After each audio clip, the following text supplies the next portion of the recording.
Hey, welcome back to the Girl Be Free podcast. I'm your host, Siobhan, your community cultivator and founder of Be Free Project.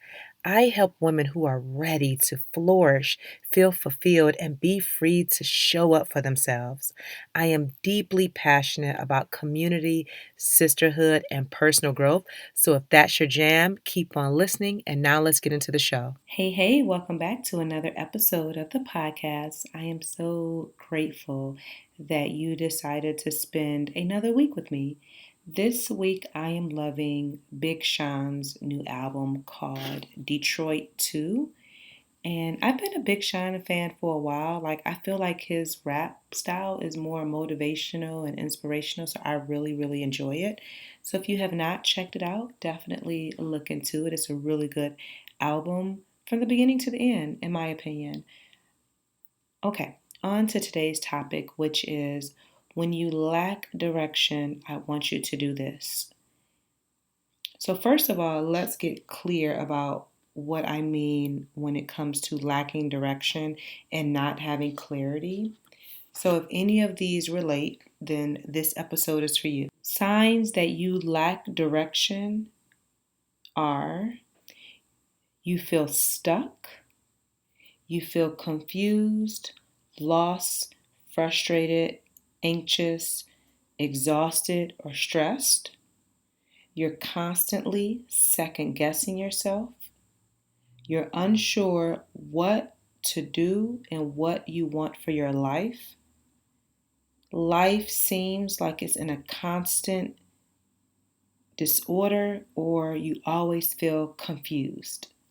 And those are just a few of the many signs that you lack direction in your life and you lack clarity.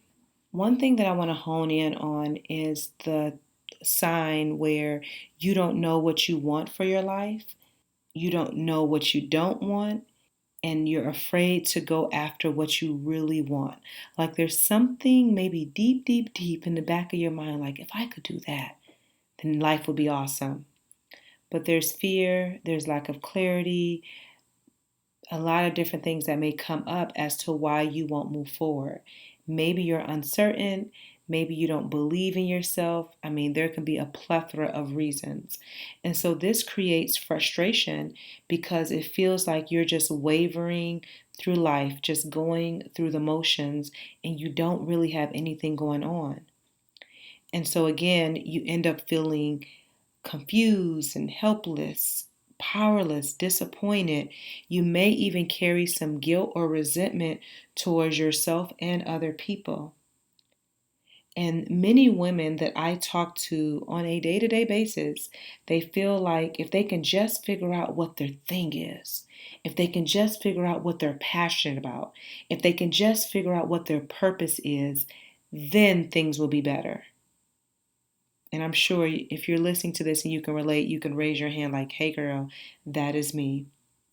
And it doesn't make it better when you see that your friends are killing it and they're thriving in their marriage and their career, like all of the things that you deeply desire most for your life, other people are thriving in those areas. So then you end up feeling worse about yourself. So I want you to ask yourself these questions. What it is that you really want for your life? Do you like the person that you've become? Who were you before the world told you who you had to be? What brought you the most joy before you were conditioned into what society defined as success? I want you to follow these steps as it relates to answering those questions for yourself and getting more clarity about your life and how you want to show up. Number one is to press your mental pause button. Press pause, reflect over your life, and write out whatever comes up. And this practice is best done in the morning when you're fresh, like waking up. Give yourself 10 to 15 minutes in the morning to really reflect and to write. And you don't have to do it all in one day, but over time. But press pause and just give yourself time to connect with yourself and write out whatever comes up for you. Number 2, give yourself credit for being aware that you lack direction and you lack clarity, and you decided to listen to this episode. Give yourself credit for that, because now you're one step closer than you were before of knowing how to take action and show up for yourself.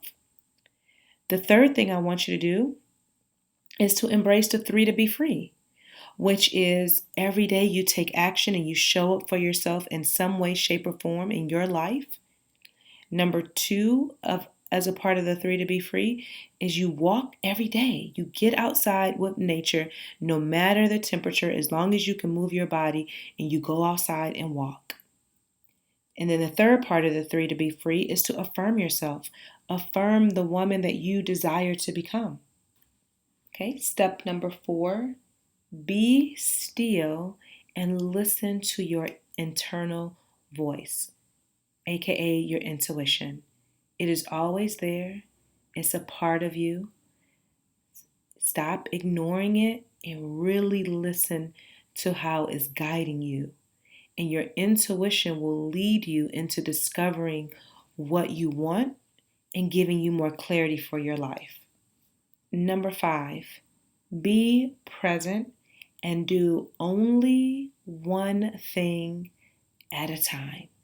Stop trying to do all the things, which is making you feel frustrated and overwhelmed, and simply do one thing at a time and be present with that one thing. Number 6, drink a lot of water. My mentor in my head, Rachel Hollis, says to drink half your body weight of water per day. That's a great starting point. And then also eat well. Eat food that feels good to your body. Number 7, eliminate all distractions. That means people, places, and things, social media, all of it. Anything that's distracting you from having direction and clarity in your life, get rid of it. Number 8, stop following what everyone else says you should be doing and figure out what works for you. So that even goes for this podcast. Again, I'm going to continue to say to chew up the meat and spit out the bones.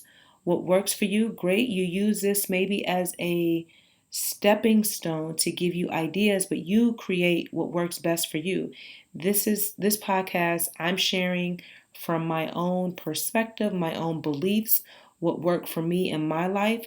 If it works, great. If not, that's fine too, but I don't want you to continue listening to every single thing that everybody is telling you to do, and then you end up doing nothing at all.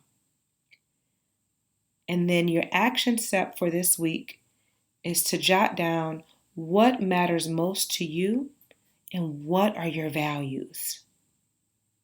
And if you're in a space where you don't have any direction, you're lacking clarity, you feel stuck, get the Free Your Mind Journal.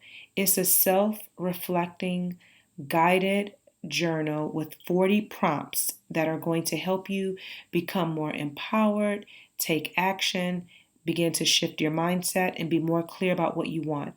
It's a beautiful journal, 162 pages, and not only are there 40 different writing prompts, but there's also coloring pages and affirmations and additional writing exercises to help give you direction in your life.